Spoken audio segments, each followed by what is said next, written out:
Okie doke.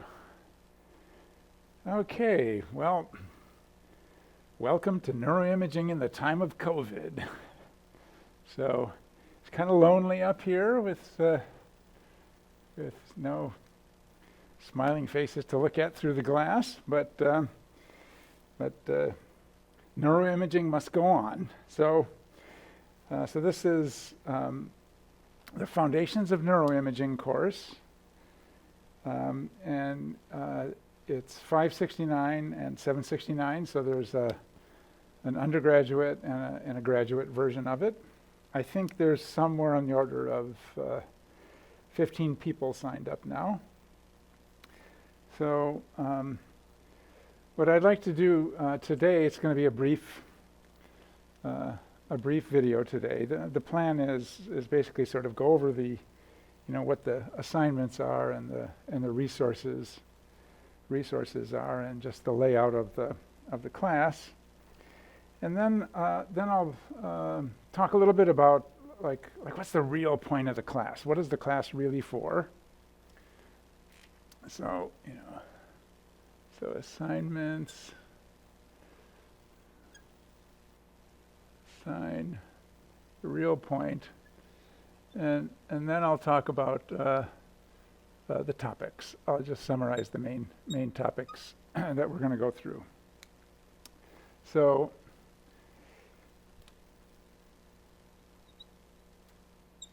starting off with the assignments and resources. So the main content of this course is going to be delivered by these pre-recorded lectures, and I record them on Monday, Wednesday, and Friday morning at 9 o'clock. We may at some point later in the semester get some of them live streamed, but currently the main content is the recorded lectures, which you can get to from Blackboard, which will be set up hopefully this afternoon after this lecture is recorded. But I'm also going to set up a page of quick links on the class webpage that you can go to, and it doesn't require logging into Blackboard. And so the class webpage is at an easy to remember website, which is https MRI at MRI SDSU.edu, and then me, Serino,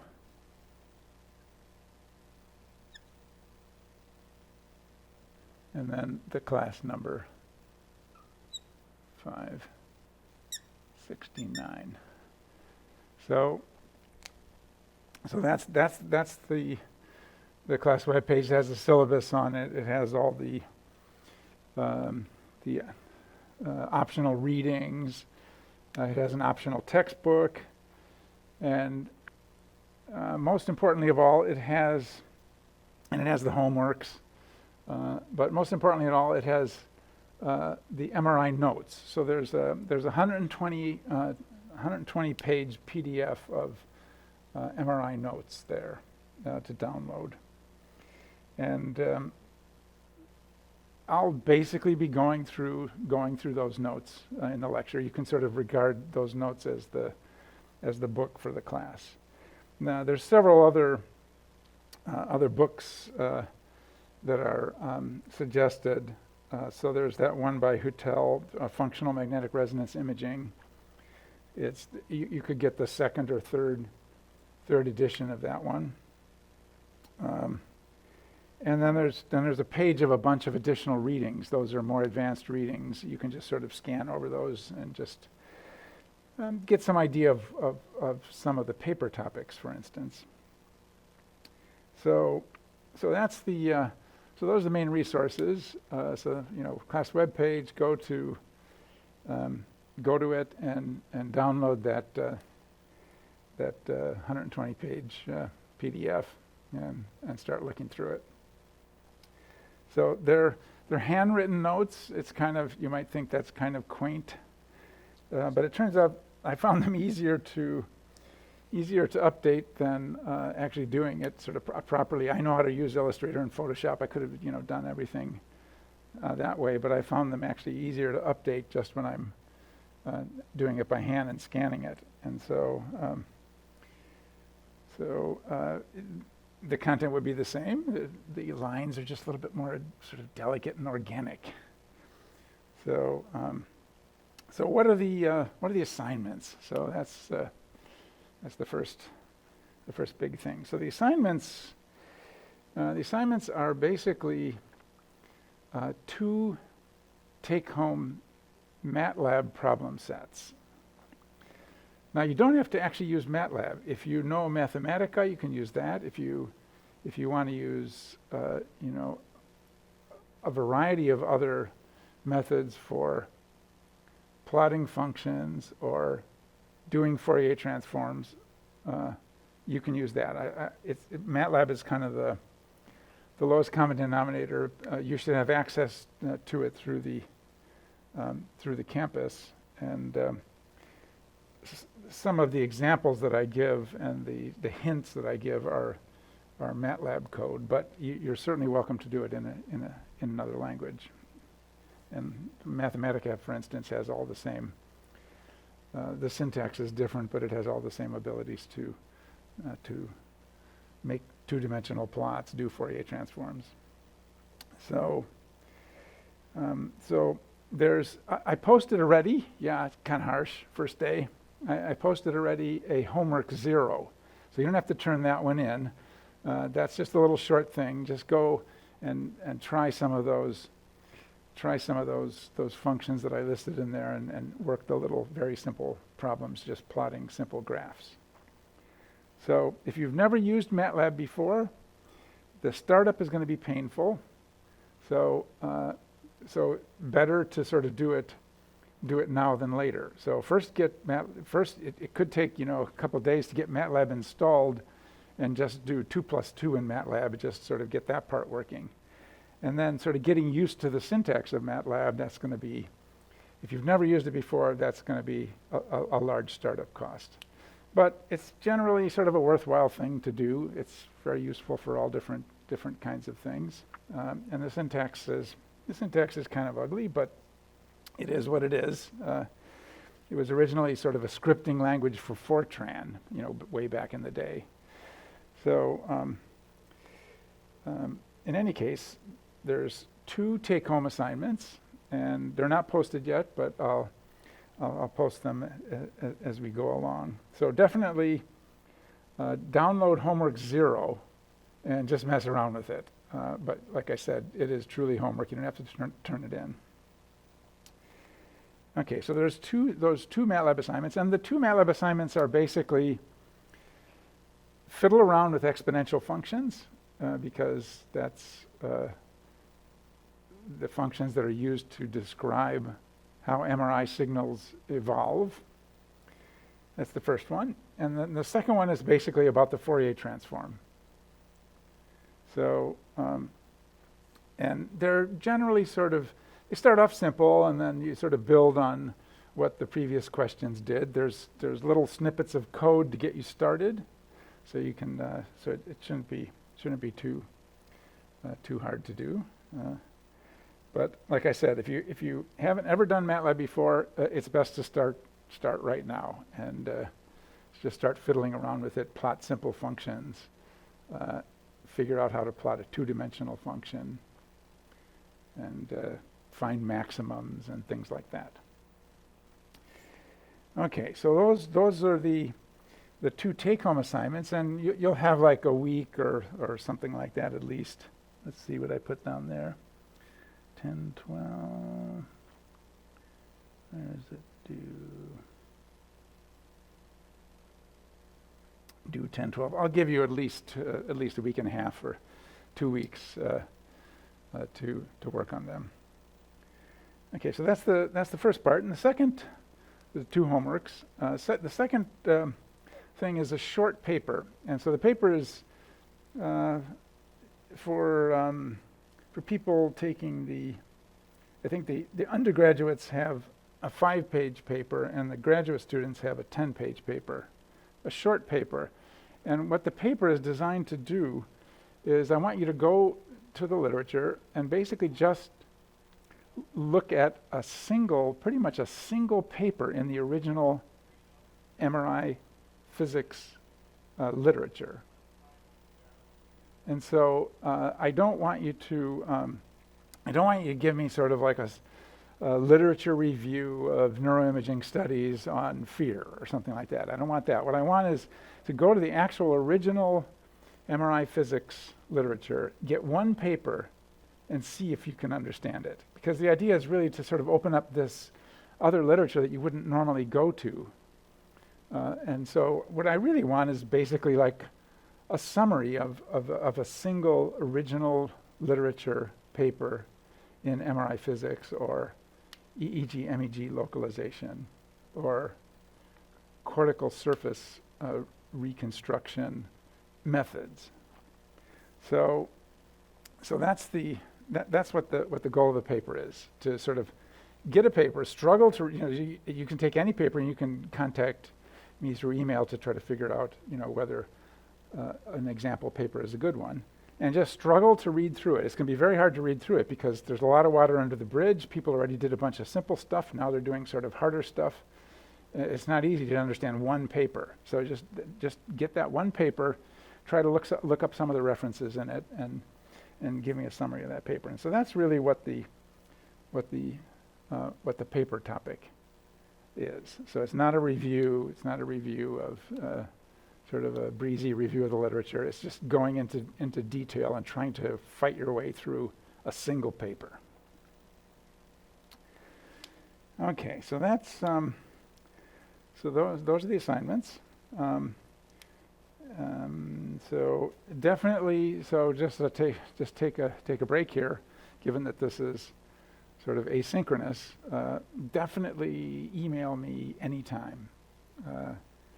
Don't feel embarrassed about emailing me. I'm happy to respond to any email anytime. Don't think twice about it. So definitely contact me if you're panicking about MATLAB or whatever's going on. I'm happy to correspond by email. And my email is just SERENO@SDSU.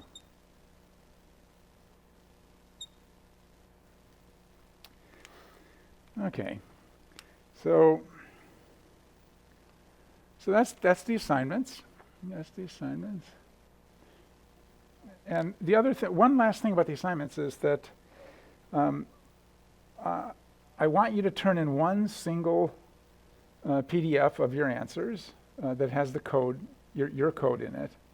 But I'm okay with you working with other people. If you want to work together, that's okay. I'm happy with that. But I want a single PDF of all your answers and code from each person. Okay, so that's the assignment. So now, so what's the real point of the class?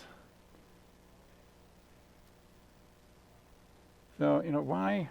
So what kind of a class is this? This is a slightly strange class as MRI classes go. So first, I just wanted to tell you a little bit about how this class came about. So how this class came about was I was doing MRI. I didn't understand how it worked.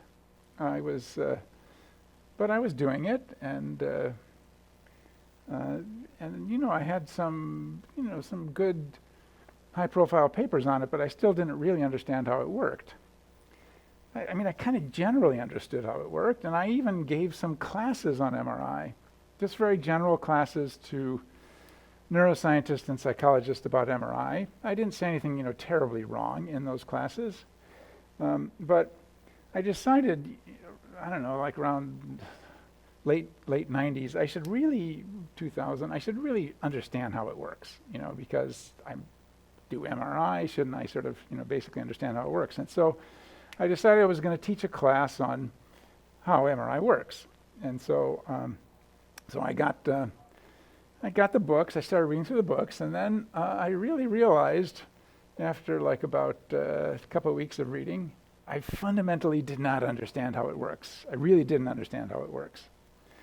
And so what happened was so I went to the physicists, talked to them, and they didn't understand what I didn't understand.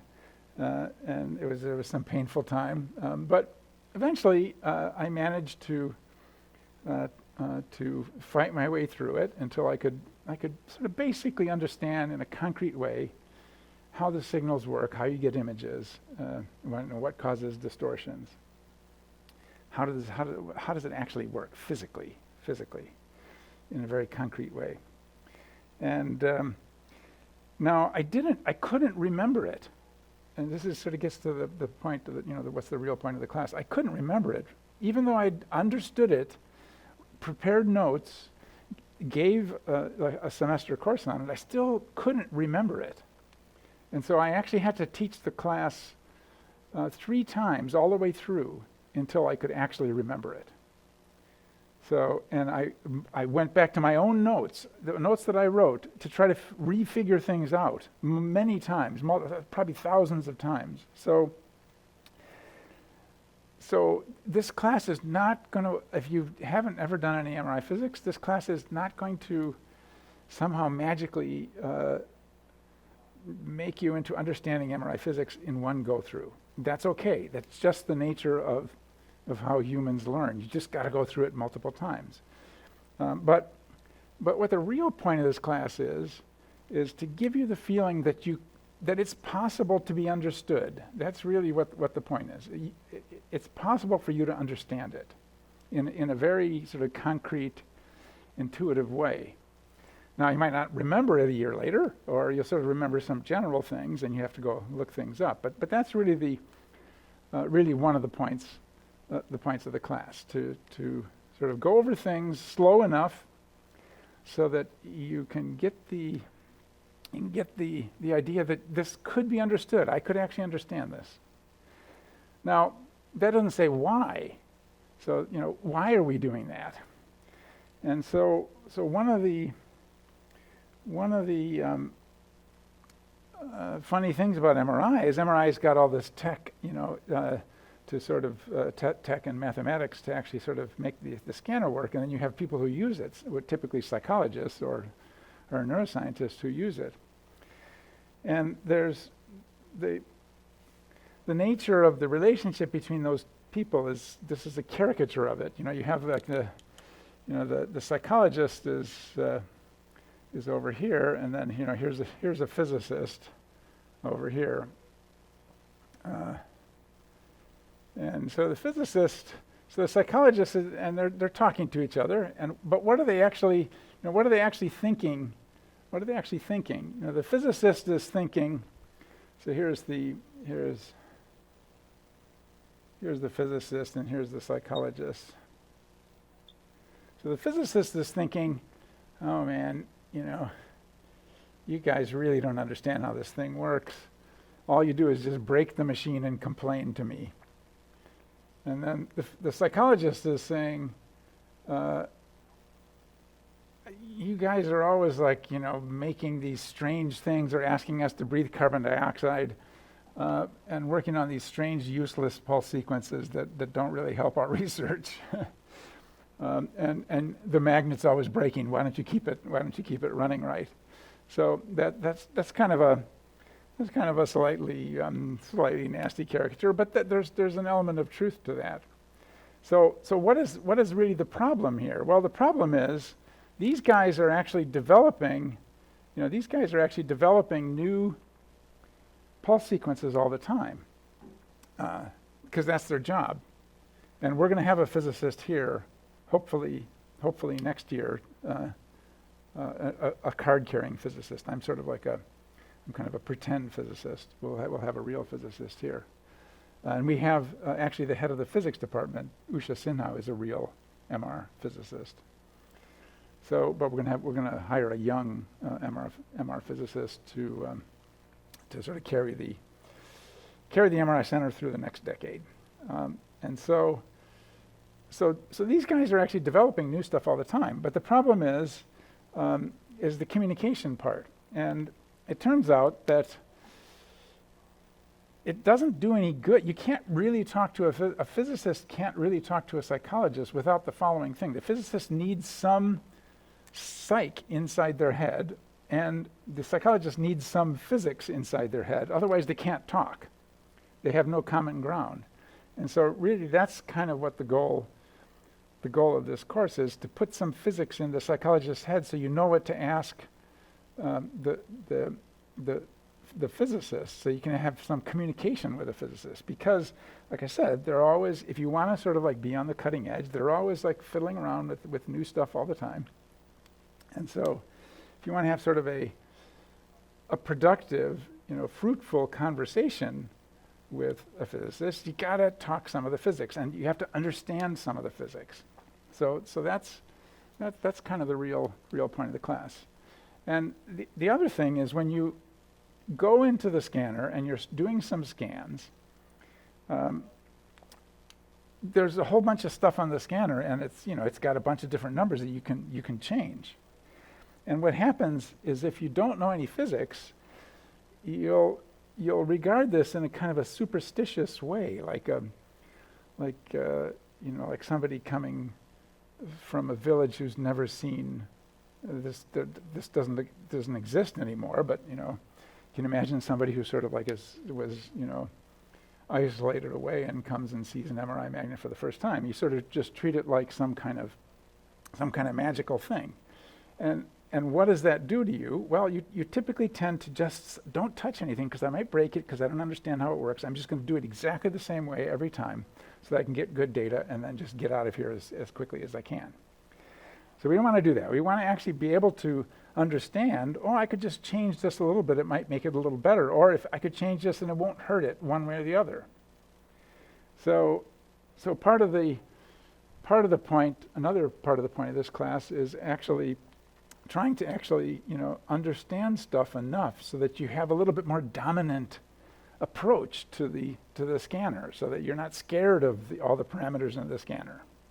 So that's another, and then you can sort of get a leg up on the superstitious people who are just doing things exactly the same way because because they're afraid. So that's another reason. For this class. So there's no class quite like it. I go over a lot. So it's slower than a standard engineering class in neuroimaging or MRI. But it goes through a lot more math than you would get in a typical MRI for psychologists. And so we really want to understand the math. And my background wasn't originally in math. I understood this as an adult, and so you can understand. Your brains are more flexible and more plump, and they're all just working better, and so you'll be able to get through it no problem. Okay, so that's kind of the real point of the class. So it's a MRI physics class for psychologists, in which we really try to understand it. And I've witnessed many MRI physics classes for psychologists that have utterly failed, where the physicists come in, they start talking, people sort of have an idea of what's going on, and then after about 5 or 10 minutes, they get lost, and then everything's just water under the bridge. You might as well just sort of be talking Greek, and nobody's for somebody who doesn't understand Greek. So, okay, so now let's go over some of the topics.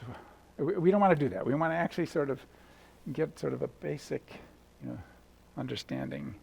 You can understand this. It's understandable. So what are the topics? So we'll start off with the hardware. So a little bit on hardware. So how does it actually work? And then immediately we'll talk about spin versus precession. So one of the main things that generates the signal is is the precessing of protons. And that's kind of got a spinning-like action to it, but the spin, you can sort of think of the spin part like a spinning top, as opposed to the, there you go. Sorry, I didn't catch that. Okay, now I should be able to see the writing a little bit clearer. Okay, so the spin part is like spinning around you can think of it as classically as spinning around an axis. The precession part is the slower movement that goes around. The precession part is actually what makes the signal, and so we have to talk about that. It turns out that the protons that we're looking at in our signal actually behave much simpler. You think quantum mechanics is complicated, but their behavior is actually a lot simpler than a real top. Real top is more complicated, so we'll sort of make the analogy so you can see the difference between a real top and the little quantum mechanical tops. So then we'll talk about the Bloch equation. So there's basically two main equations in MRI. So the Bloch equation is one of them, and the other one is the Fourier transform. So we really have to understand the Bloch equation, all the parts of it. It's got like 10 parts or so, something like that, not too many parts. But we have to sort of really go through this and understand this, because this is the main equation that describes how the signal evolves. It's a classical equation, and so we have to go through the Bloch equation, and then we have to go through the solution to the Bloch equation. So the Bloch equation is, it's a vector differential equation. So it's got vectors in it, and the vectors it's an equation that says how a vector changes length and direction over a short period of time, in sort of an instant in time, a small little chunk of time. So that's the Bloch equation, but then we have to solve the Bloch equation. Solution to Bloch. And so that's a different thing. So how do we solve a vector differential equation? So if you're like me, you probably didn't take any differential equations. I have some differential equations books in my library. I never read them. So what are we talking about? Well, I finally got around to reading literally page 1 of the differential equations textbook. And so that's basically what we're talking about. We're talking about just the basic concept of what is a differential equation and what is the solution to it, and how do you go back and forth between those for a simple exponential decay solution to the Bloch equation. So we're going to go through that and slowly enough so you can sort of get a hang of it. But the solution is what we're interested in, because that's the thing that describes how this vector changes over time. Because the Bloch equation just says, like, for a very small amount of time, what's going to happen next. This one says, like, here's what happens over a whole bunch of different time points. Okay, so that's the Bloch equation. So, and that has to do with how the signal evolves, how different tissues have different contrast. So that's kind of critical for trying to understand that. So then we'll talk about the signal equation. So I said we'll only talk about 2, but there's more. There's a few more, but they're all kind of related. This one's closely related to the Fourier transform equation. And so what this is how does the signal actually that comes out of these precessing protons get into the magnet hardware? And so why, if a lot of MRI physicists would say, like, don't tell the psychologists about this, it's too hard, they're not going to understand it. And part of the problem is that by leaving out a few critical points with how the signal is actually generated, you literally can never understand it. So you have to actually be able to sort of really understand how these precessing protons generate currents in the coil. And in particular, the problem with this is that you need there's a couple things that I didn't put in here. Let me just insert this in here. So if we're going to understand the Bloch equation, one of the things that we have to understand, there's three things. We have to understand dot product, because it's got, there's some dot products involved, and we have to understand cross product. And then we also have to understand complex multiply.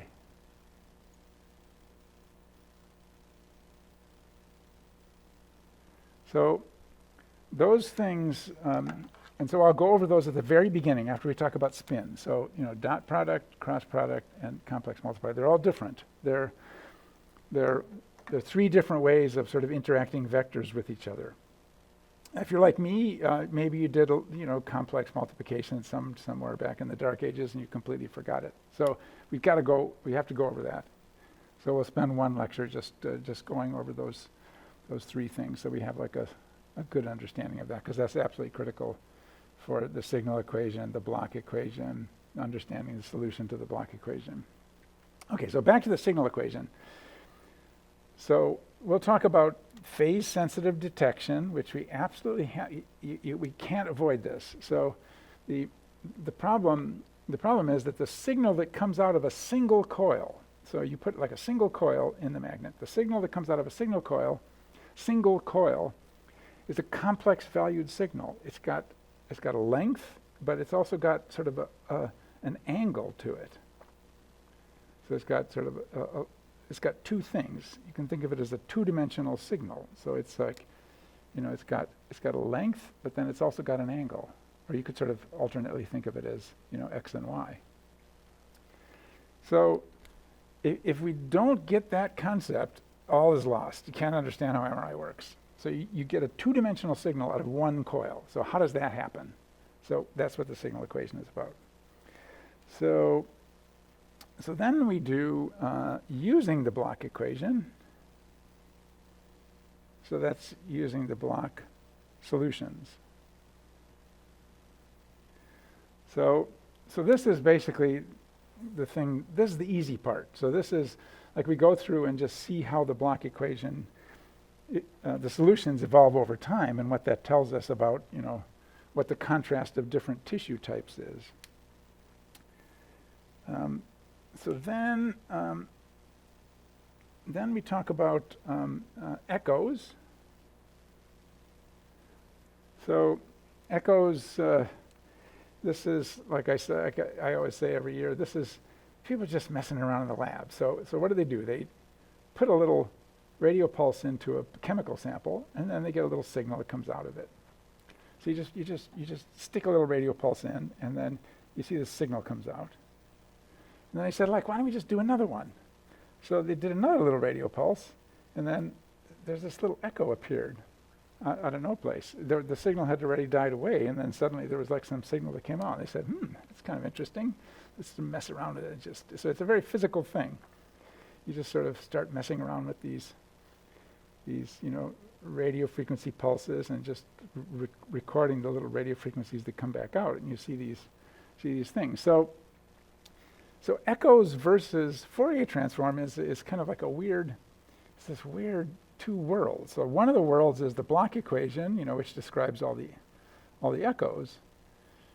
And then the other one is the Fourier transform, which is how you actually make the images. And it's almost like they're in separate worlds. When you think about echoes, you don't really think about sort of the fact that you're collecting data over time, a bunch of data over time to make an image. Shouldn't some of that data be decaying, by echoes? Yes, it is. And so finally putting together sort of echoes with the Fourier transform is that's when you really begin to see how things are really put together. Okay, so then then we go over the Fourier transform. So the Fourier transform is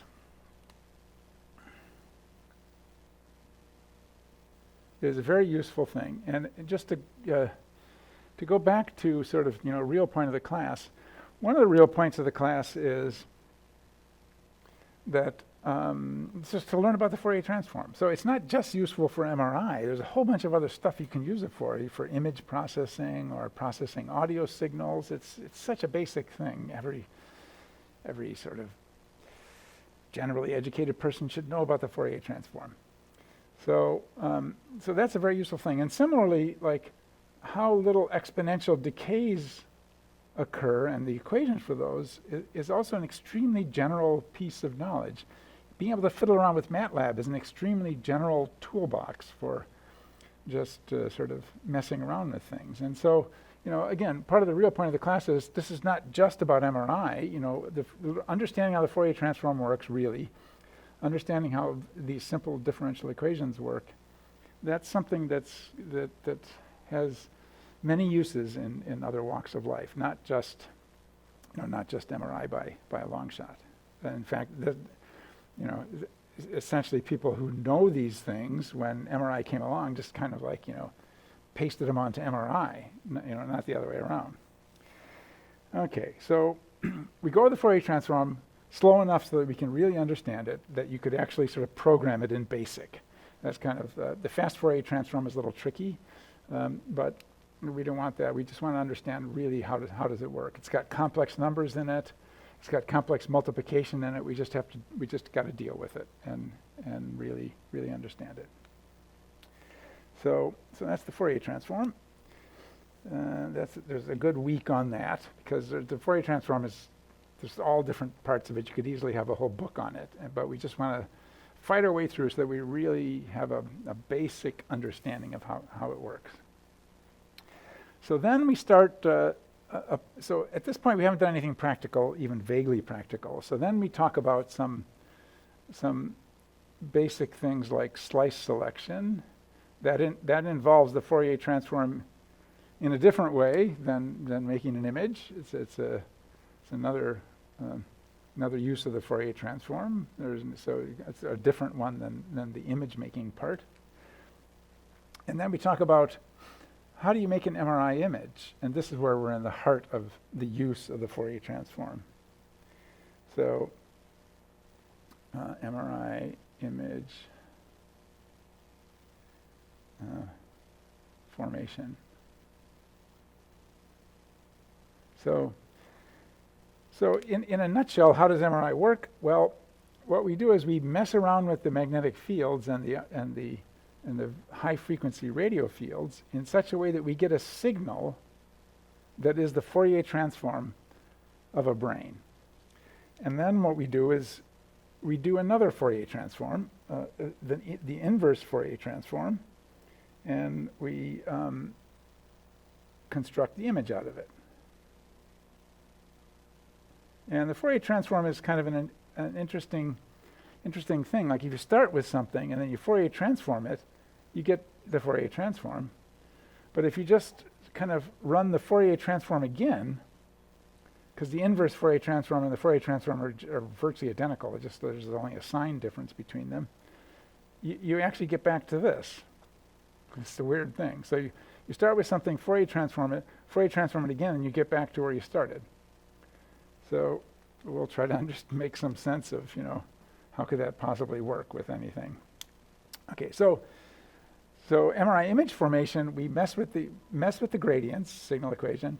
We generate a Fourier transform of the brain by the tricky things we do at the magnetic fields. Then we un-Fourier transform it by doing the image reconstruction, which is pretty much the same mathematics that caused the image to be formed in the first place. Okay. So still haven't actually done, anything useful. And so then we talk about practical pulse sequences. So these are all sort of, theoretical, but now we're talking about actual practical pulse sequences. And so, we talk about, fast, gradient echo, fast spin echo. And then we talk about other kinds of images like diffusion images. So how can you measure diffusion? So micron, like 10 micron, 100th of a millimeter movements of individual atoms in a sample. You can't see it at the 100th of a millimeter. It's just across, it's 100th of a millimeter movement inside this little voxel, the average of 100 of all these little guys going a tiny distance inside that voxel. But you can actually measure that with a different setup. And then we can also look at perfusion. How do you actually measure the flow of blood around in the brain? Okay, and then for the last third of the class, what we want to talk about is two additional things. So one of the things we'll talk about is something that I've been involved with for many years, which is cortical-surface methods. How do these work? So how do cortical-surface methods, why do we want to do that? Basically, what is that? Well, here's the cortex. Looks, it's a couple millimeters thick like that. Normally, our data comes out of the scanner like a grid. We just have a grid of data. But what we really want, because the cortex has lots of maps on it, what we want is this, like a surface here that's actually sort of, we want to be able to reconstruct that surface and look at data on that surface. So how do these methods work? What are some of the stimulus methods for mapping things on the surface? We'll talk about that also. So mapping. So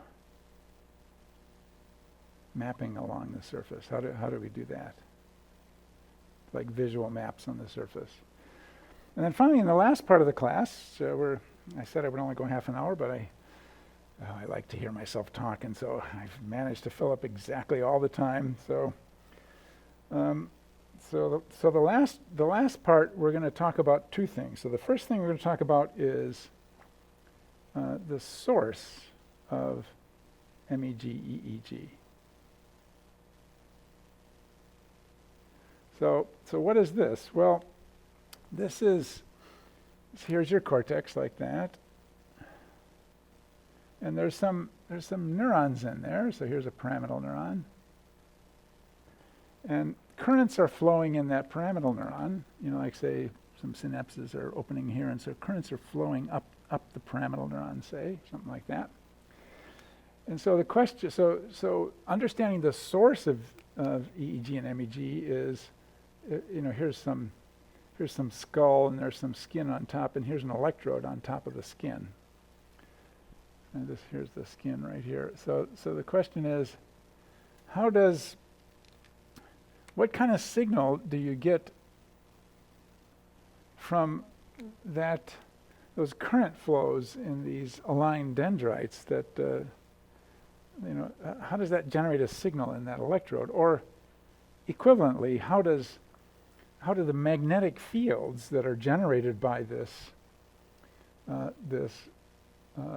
current flow, how do they actually appear outside the head if you put like an MEG detector on top of the head and pick up the magnetic fields that are caused by those currents?